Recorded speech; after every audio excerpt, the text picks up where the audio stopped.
we have a huge conference realignment update regarding the Big Ten, the SEC, and the ACC.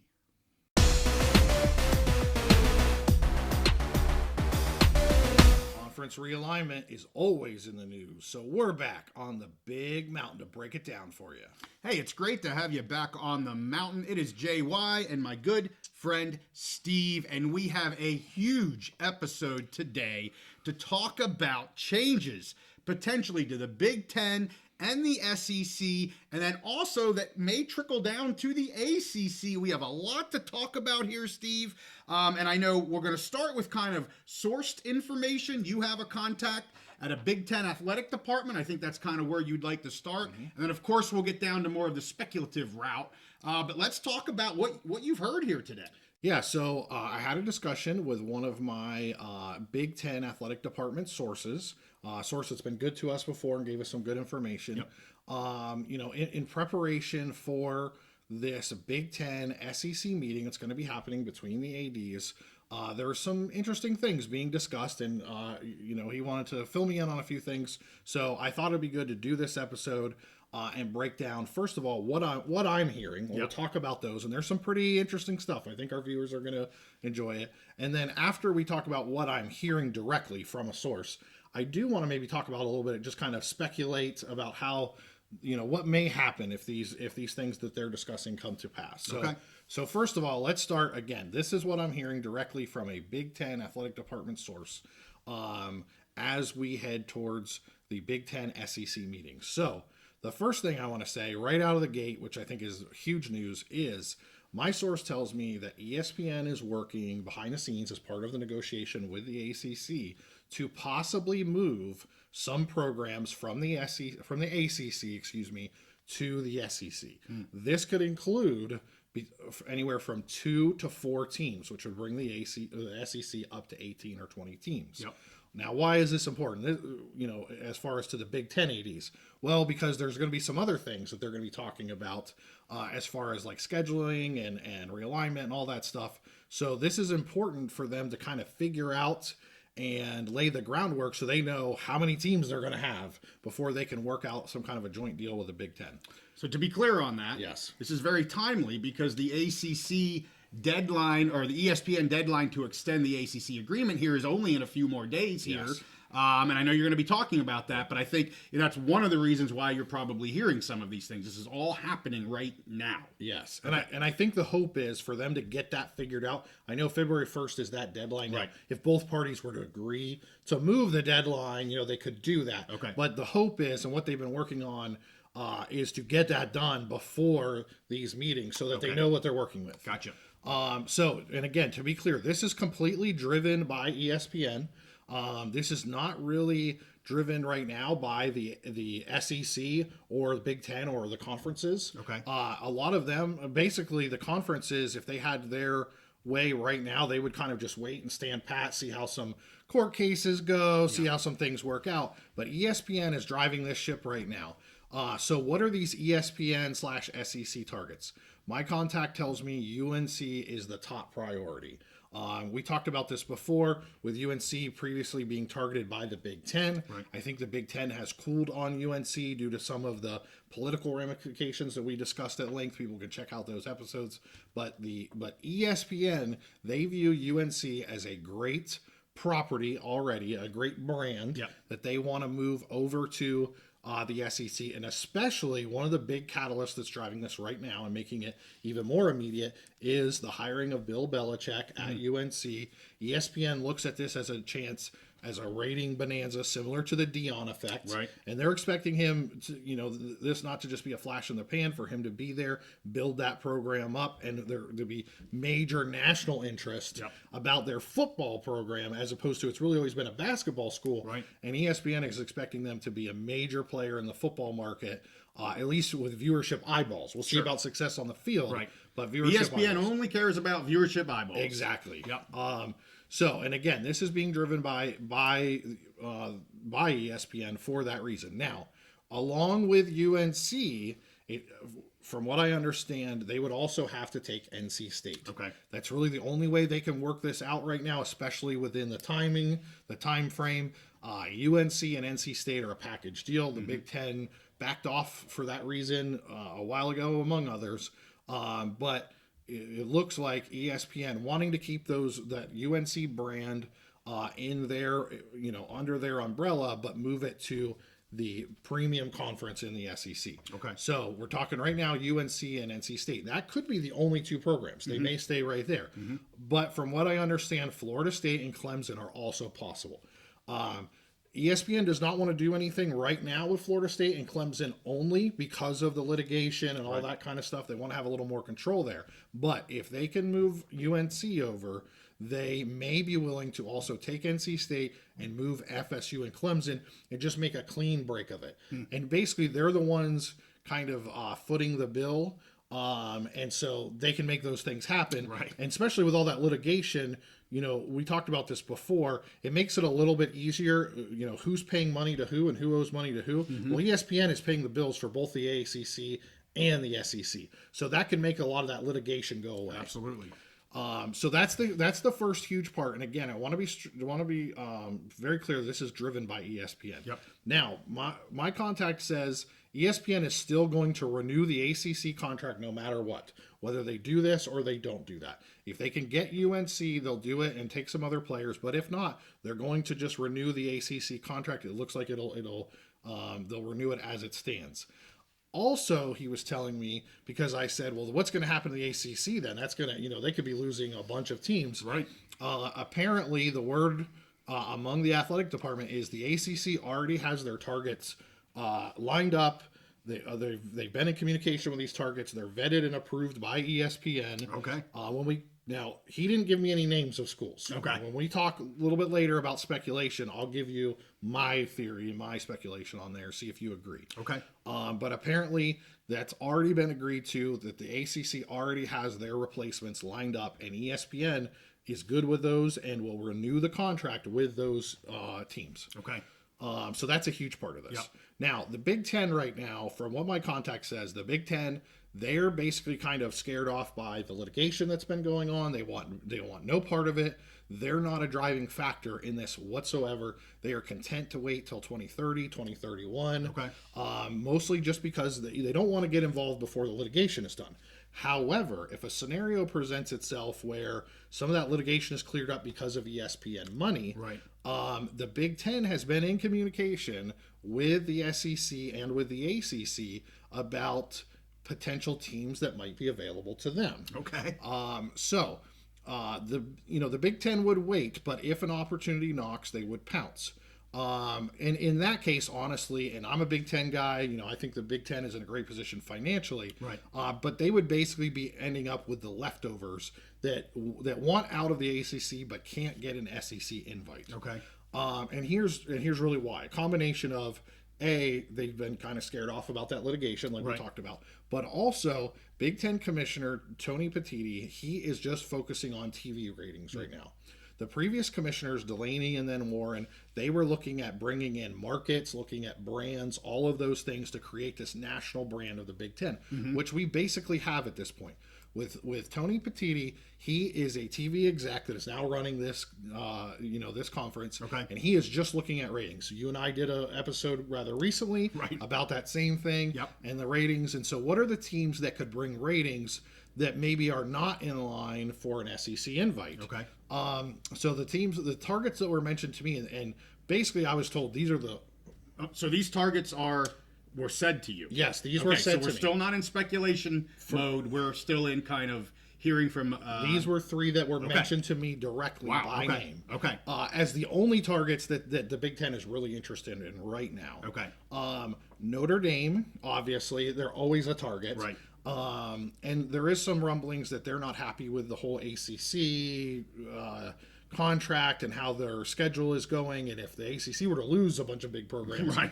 so Notre Dame always there, always have to throw them in there. But the two teams that were mentioned directly to me were FSU and Miami. I was told the Big Ten, Tony Petitti, is really focused on those two schools and really wants to get into Florida. Right.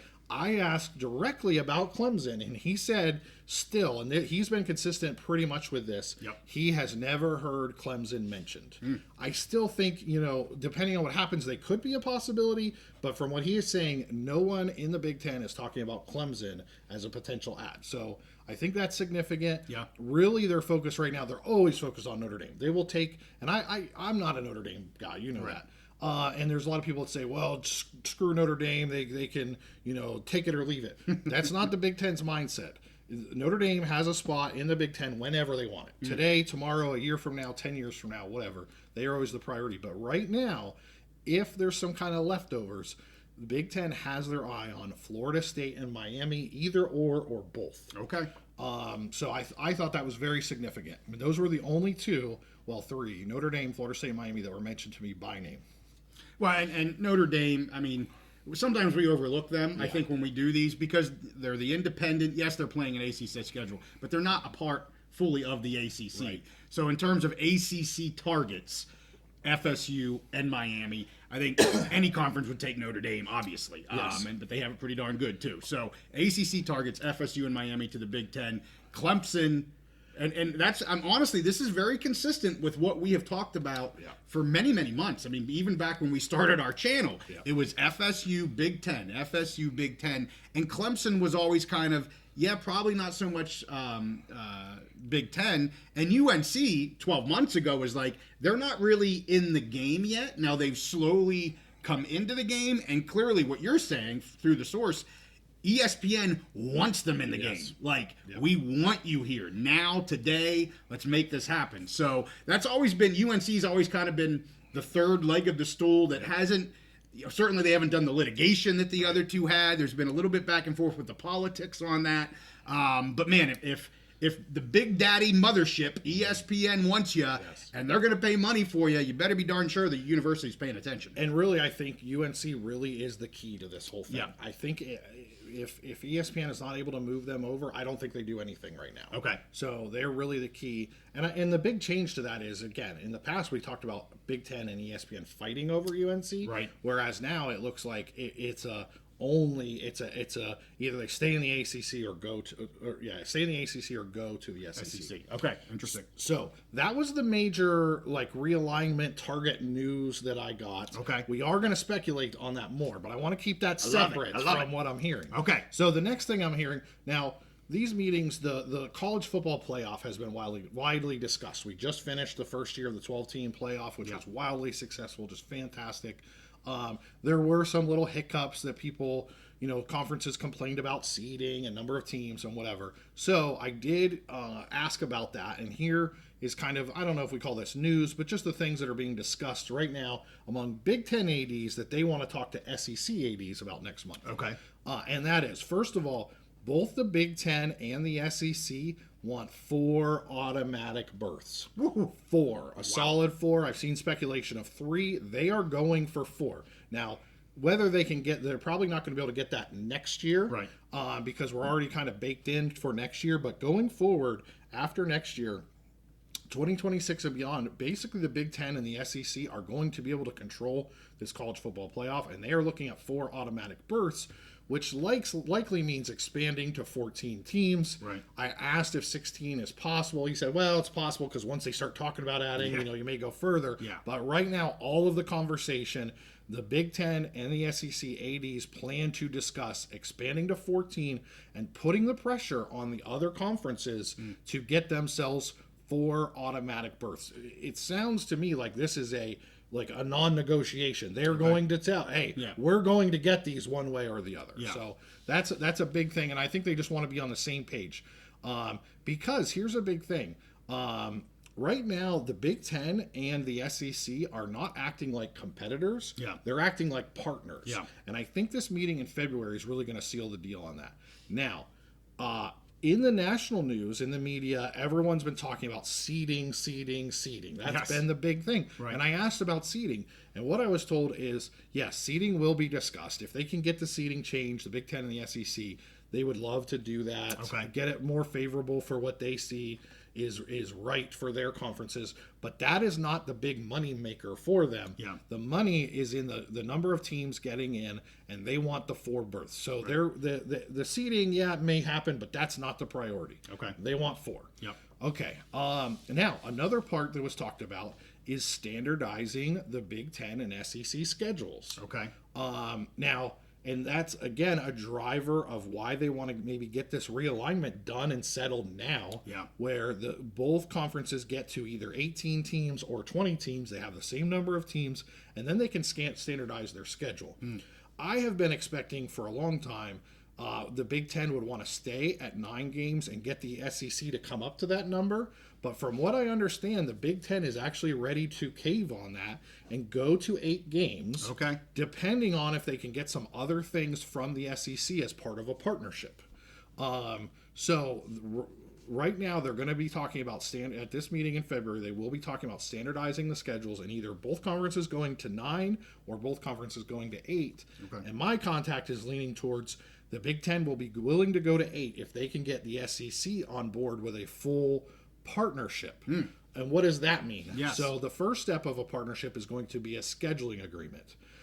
So what the Big Ten is looking for is 2 crossover games per season. So moving to 8 league games. Okay. Then 2 crossover games between the SEC and the Big Ten. Apparently, the Big Ten media partners are really pushing for this. CBS, NBC, and Fox. Okay. NBC is very unhappy with the contract, how things have played out, where Fox is getting all the best games and putting them on at noon, and they're getting, Illinois versus Northwestern to put on in primetime. Right. They're just not happy with that, with how this is came out. They want more premium games on their air in the evening, and at the same time, they're also pushing Notre Dame to get more big time games as well. Right. And CBS wants a part of it. They had the SEC for a long time. Yeah. They lost the SEC. They're happy with the Big Ten, but they're not getting those big games as well. Right. So this is a way for both of those partners to maybe get some more inventory. So they're not missing out on all those big games. So right now, the talk is a scheduling agreement, which my contact thinks will be 2 crossover games where they would play at home and home. Okay. So that SEC and Big Ten team this year would play at one location. Right. The next year they play again at the other location and just rotate through. Okay. If they can't get to the 2 games, they may start with a 1-game crossover and have it basically rotate year to year, home and home. Gotcha. Okay. But what the Big Ten and the Big Ten's media partners, they're really looking for 2 crossover games. And that, it's not really being talked about too much nationally right now, but that is a big part. The ADs want to work through the logistics of that. How will that work? Okay. Here's the thing is when Kevin Warren was commissioner and he brought in the LA market, USC, UCLA, and then Oregon and Washington, he left the ADs out of it completely. And if you remember, on his way out the door, they basically all the ADs kind of gave him a stab in the back and a kick in the rear end because they were unhappy because they were left out of those discussions and how the travel was going to work out and how everything was going to work out. They weren't happy with that. So Tony Petitti, the new Big Ten commissioner, is letting the ADs kind of take the first steps in this. Try and work things out at a lower level, and then if something can be worked out that is a good plan, then they'll bring the presidents in to approve it. Okay. So completely different, like a reverse procedure of what we saw happen 4 or 5 years ago. Gotcha. When they brought in the LA market. So that is really kind of wraps up what I've heard. Do you have any comments on that? Is any of that you find interesting? My goodness gracious, Steve. Well, first of all, the first thing I want to say is, you've hit on several topics that we've actually talked about over the last maybe 6 months or so. Yep. Some of this with realignment, some of this with the CFP, some of this with a partnership. We just did a whole media discussion just a week ago about some of these items. So the first thing I just want to say is, you're talking, I've heard you say partner quite a bit here in terms of the Big Ten and the SEC. They're looking at this as a partnership. That goes to that whole breakaway notion that everybody's talking about, maybe fearful of. I view this as, if they're viewing this a partnership and are able to get, for the most part, what they want, which one would think they're going to get, then there's no breakaway needed, because they are actually stronger to keep everyone together than if they do a breakaway. And quite frankly, they're probably going to get most of anything they would want with a breakaway anyway. So for them, it's a double win. Hey, we're still a part of this national college football league, but we're controlling the shots. So, I mean, everything you just said here makes me think a breakaway, if they're able to get this stuff and all that, a breakaway is honestly, I think, unlikely maybe, because they're controlling it anyway. So the thing is and when I asked about the CFP, I asked about this specifically, and both the Big Ten and the SEC want to keep everybody in FBS having an opportunity to play their way in. Now, if they can't get what they want from those other conferences, they may have to, go a different route. But as of right now, they want to keep. They thought that the 12-team playoff was fantastic this year, creates all that interest, and they want to keep a big umbrella in college football, but at the same time be able to, those two conferences that kind of do their own thing.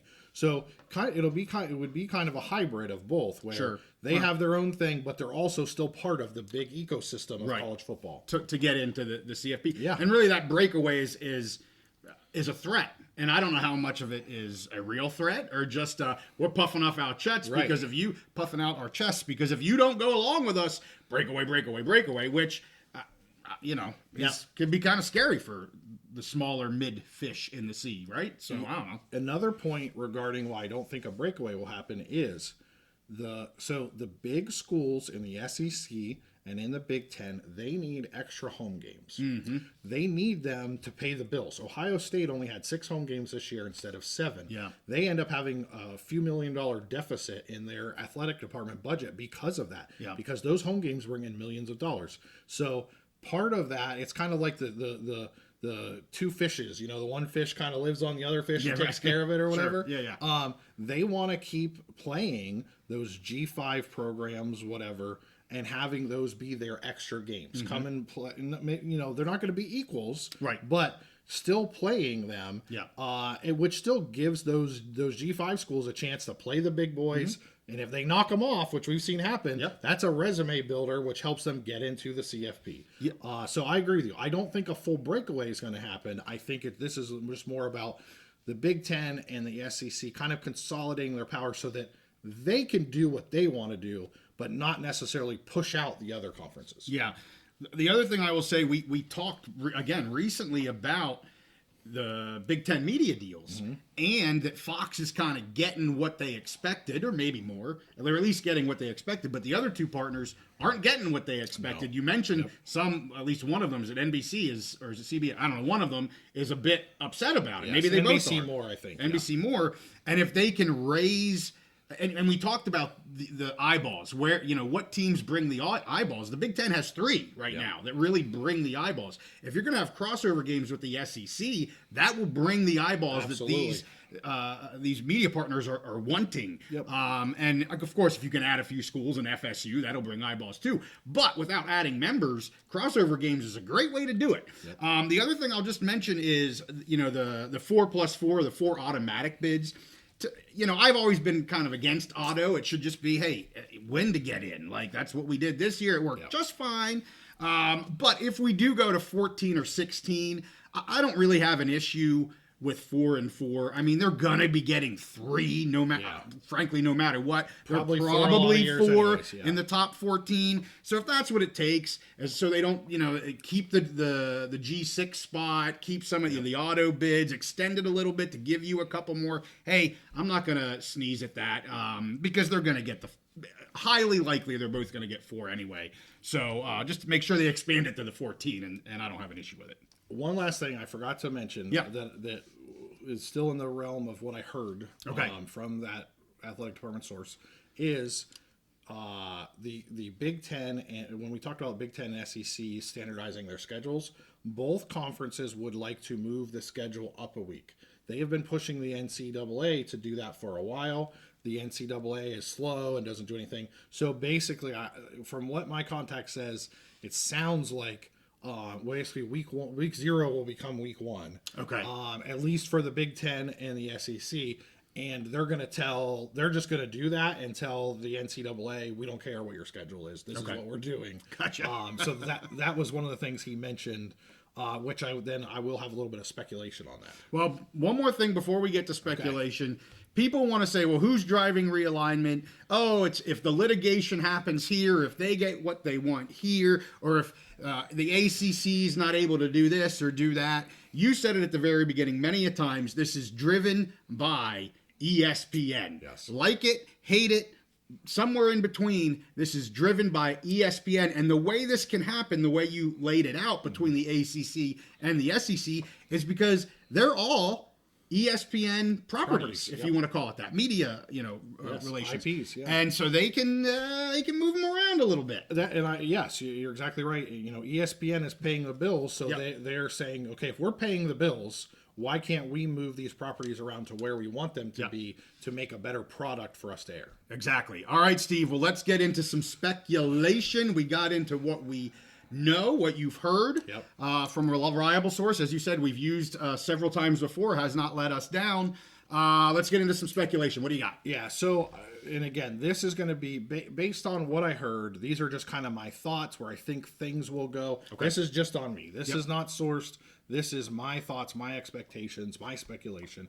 So I think it seems pretty clear. If they're doing this, if they can make it happen, they're going to at least add UNC and NC State, which would get the SEC to 18 teams. Mm-hmm. And now we would have an even number between the Big Ten and the SEC, which would help, and all the other stuff we're talking about, the standardizing schedules and all that. Right. There is a possibility. I'm going to say it's possible that they will also bring FSU and Clemson over. Okay. I don't know if that's a definite. I think it's more likely that they just bring UNC and NC State for now, but definitely a possibility that they also bring Florida State and Clemson. If that were to happen, that would create dominoes for the Big Ten. And in that case, I think at this point, because I don't know if it's time for Notre Dame yet. I don't know if I don't think Notre Dame's ready. They're just, they still have paths to stay independent. Yeah. So at this point, I think if they do take all four, the Big Ten will go ahead and take Miami and Florida State. Well, if they can't get Florida State because Florida State goes there, then they'll definitely take Miami, and then they're going to look at another team. If they can't get Notre Dame, maybe they look at a Georgia Tech. Maybe they look at a Virginia. Who knows? But I think in that case, they would really want to get Miami. That would be their prime target because, again, my contact says the Big Ten's priority right now is to get into the state of Florida. Yeah. And the two properties, because that's what we're gonna look at them as intellectual properties right now. The two IPs that get them into Florida are Miami and Florida State. So if SEC takes Florida State, then I think the Big Ten will really focus on Miami. And then it's just about filling out a 20th team. And we've talked about many times about all the potentials. Georgia Tech is in there, Virginia, there's some other possibilities. Right. I mean, they'd love to get Notre Dame, but it's just not that likely. Yeah. Okay. So for me, Miami, Virginia, and Georgia Tech, those are the wild cards. Those are the teams that they could help fill out if, let's say, the SEC doesn't want Florida State for some reason. They may take Miami instead or a Virginia. There's some speculation that UNC not only wants North Carolina State, but also wants Virginia. Yeah. Will ESPN kind of pay the bill to move all three of those schools? Sure. We'll see. So to me, Miami, Virginia, and Georgia Tech are the wild cards, with UNC being the number one target for the SEC, and the Big Ten wanting to get in the state of Florida, Florida State or Miami being those targets. So that's my speculation on that. Now, now we're talking about a whole bunch of teams leaving the ACC. Right. So what's the dominoes, right? You just knocked over a stack of dominoes. Where does that go? So my contact is 100% certain, at least what the ADs are saying right now, is that the ACC is going to survive. The other conferences want the ACC to survive. The media partners, ESPN is getting the ACC for a great discount price. Right. If they're able to move over some premium properties to get better ratings, they still want to keep the SEC or the ACC. And there are some programs that the ACC has already notified that they are there are potential candidates, and the ESPN is already on board with paying for them under the current ACC contract. Okay. I was not given names directly for these. So you were told though that there's been contact by the ACC to other schools, non-ACC targets. Well, what I was told was that ESPN is driving this whole boat, and that they already kind of have talked to the ACC about it and have given their approval. Gotcha. Okay. For certain schools. Gotcha. Yes. Okay. All right. So not necessarily going to the school, but going to the ACC. Correct. Gotcha. Okay. Okay. So what's my speculation for the likely schools? Because we could be talking about just replacing 2 schools, right? But we could be talking about replacing up to 6 schools, right? So I have a list here of 6 schools that I think are the biggest targets, starting with USF, which we have talked about. I don't know why they don't already have an invite, but whatever. Memphis and Tulane are my next 2 targets. Yep. We've talked about them a lot as potential PAC targets, and they really have resisted the PAC so far. I think that is because they know, whether it's directly from the ACC or they're getting the word through the grapevine that ESPN is willing to pay to move them over, whatever, that they know that they're most likely going to have a spot in the ACC here pretty soon. Okay. So USF, Memphis, and Tulane, I think, are the first 3 to go. I think they're already prepped and locked and loaded, ready to go. But what could the next 3 schools? This requires a little bit more of a reach. And this is kind of a worst case scenario where the SEC takes 4 schools from the ACC and the Big Ten takes 2, and they have to replace 6. So I'm going USF, Memphis, Tulane. My next 3 schools, ECU, App State, and, call me crazy, JMU as a possibility. Wow. Okay. It's right in that footprint. They're up and coming. They're growing. It keeps that Atlantic Coast footprint. So that's kind of my crazy wild card one in there. The first 3 I think are easy. Yes. ECU and App State are good. The good next round of candidates, but I think I'm going to throw JMU in there as a possible, and only in the case where they have to replace 6 teams. That's very interesting. And USF, Memphis, Tulane, that's not a surprise. Everybody kind of knows they're hoping for, they're building for moving to the ACC. I will say, we cover the PAC and the Mountain West very, very closely. The Memphis Tulane piece has gone very quiet. I mean, all the attention now has been driven towards UNLV by some of the talking heads. We just did an episode about UNLV. We dropped the Texas State piece to the PAC. And so, there's just no smoke about Memphis, Tulane, and USF. The only thing that fans keep saying is when our media value comes in, we're going to go back and get them. I'm sorry. I don't see their media value being anywhere close to getting these schools, especially if they're getting hints or even more than hints that ESPN and the ACC are interested sooner rather than later. They'll buy their time for another year if they have, or 2 if they have to, and they'll wait for the ACC. There's no need to go running to a PAC deal that you're going to have to pay $20-30 million to get out of. The risk there is just too high. I got one more question, but go ahead. I was going to say, and my contact basically laid it out to me that he said, and he didn't give me the names, but he says it's obvious. Everybody knows who the ACC is going to be bringing in when and if, but more of a when they lose some teams. And you mentioned how the trail went cold with the PAC, and I wouldn't be surprised if that kind of went cold at the same time that ESPN started talking to the ACC about moving these properties and having replacements ready to go. It makes sense. The only thing I'll ask, you gave 6 schools, you didn't name any Western schools. You think the Cal Stanford sitch is they're standalone, they're not going to get help getting other Western schools, you don't have them on their list. I'll throw out the Beavs and the Cougs because they were a former power school. They're going to be whatever you want to call the PAC. We're going to call it a group of 6 school or conference. You think the West Coast is just the two standalones and that's it? I think Stanford and Cal were a very unique situation. I mean, they are 2 premium schools. Stanford, especially being a premium brand, they needed a spot. It was a situation, and they got each other out there. Yeah. I mean, there's nobody that's telling me anything to suggest that they're going to add more to the West Coast. And from the way my mind is kind of working, I don't think it makes a lot of sense to me. I think the pack, whatever it's going to be, I think we already kind of we see and we know what it's going to be. Sure. Now, could there be a potential? I think there's a better potential for it to go the other way eventually, Okay. where maybe Stanford and Cal get sick of being in the ACC, Yeah. especially if they wanted to be. They look at themselves as kind of peers of institutions like North Carolina, Virginia.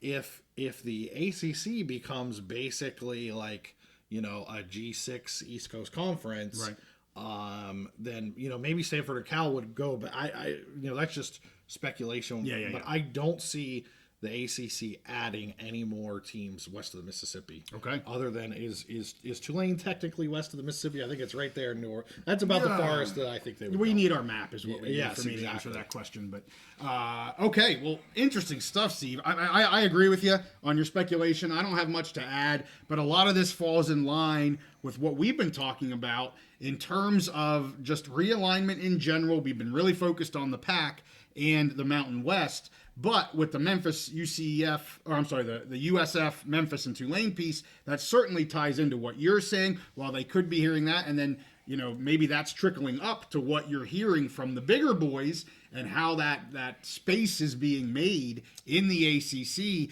And there's a lot of talk right now about UNC. I mean, all of a sudden UNC, it was FSU about a year ago, and the fires are burning. Now UNC seems to be the hot commodity to go after. And you may be hitting a nail on the head here with ESPN, the SEC, and the ACC. And I think UNC was probably eventually going to be a target of the SEC. Yeah. But I do think the Bill Belichick thing, I think it's huge. And we saw the Dion effect with Colorado. I think that's just a more of a catalyst to make things move a little quicker. Sure. I do want to add, there's one last thing that is kind of a mixture of what I've heard and a little bit of speculation. Okay. But I believe it sounds to me that if the Big Ten and the SEC were to do a crossover, that they, and especially if it's only one game, that they would want to do it in a specific weekend. With moving up the start of the season, it sounds like the targeted weekend would be Labor Day weekend as the big crossover week between the Big Ten and the SEC. They have 3 days to work with there, a lot of windows to put premium games in, and really that's the during the regular season, the Big Ten and the SEC and their media partners, they've kind of tapped out what the markets are. They have rivalry week, they have the Thanksgiving weekend, rivalry week, and all that other stuff. But the Labor Day weekend has always kind of been a leftover. There may be one or two marquee games, so they look at that as an opportunity where if they could put something together, kind of a SEC Big Ten challenge or whatever. One of my buddies brought it up like that, like they do kind of in college basketball with the Big Ten and ACC. That it would be a perfect weekend, Labor Day weekend. They could really pump that, promote that, get people excited at the start of the season, and there's a lot of opportunity for growth, for eyeballs, for revenue, and that's what everybody wants. Money makes the world goes round. That's how it works, and ESPN is driving the train on this sucker. Hey, we thank you guys for watching this episode. We had to get this out as soon as possible. We know there's specific dates coming up. The February 1st date for the ACC ESPN. In February here, just in a few weeks, we've got kind of the combined AD discussions between the Big Ten and the SEC. And of course, we have a live episode tonight. We're dropping this on a Wednesday evening, and we do live episodes on a Wednesday evening. So if you'd like to come on and join us, we can ask us questions. You can ask Steve questions. This was all his source getting us this stuff. So we'd love to have you join us on our live episode, 8:30 Eastern. Anybody who joins us in that live episode, they put a question in the chat. I don't care how long it takes me. I will try my best to answer every single question on this topic or any other topic. Perfect. Awesome.